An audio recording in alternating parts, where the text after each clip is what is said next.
унитарен број или серијски броеви на она кое што ќе се исплаќа. Јас таков табеларен приказ не видов никаде. Проектната единица која што го има изготвувано барањево мора да има ваков нацрт и ваков табеларен приказ кој што повторно пратениците го немаат, бидејќи конечно мора кон Светската банка да изготви и проектен приречник.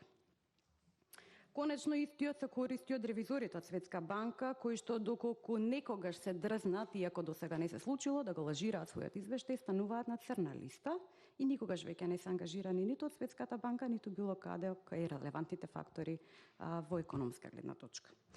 Така да едното од прашањата ми е кога ќе го добиеме и дали ќе го добиеме табеларниот приказ. На жал, малку прерано мојот колега спомна ќе го добиеме табеларниот приказ. На жал, малку прерано мојот колега спомна болнички кревети од 50.000 евра, кои што се непостоечки.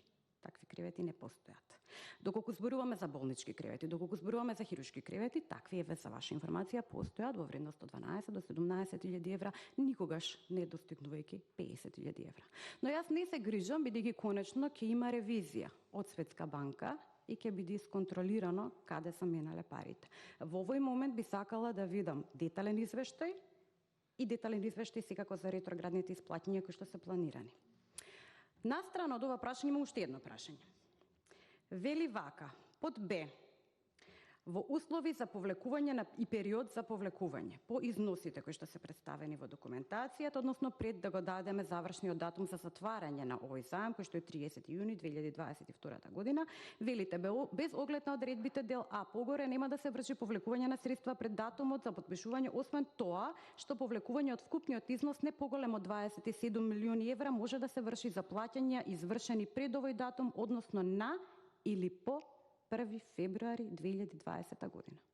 Господин министер, бидејќи сте грижно ги пратите секој ден нови народ, и сте човек кој што сака аргументи и факти. Ние првиот случај на COVID-19 го имавме на 27 февруар. Како единечен случај, тоа не беше ни епидемија, а камоли пандемија.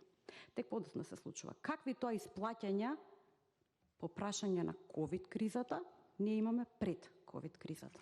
Ви благодарам.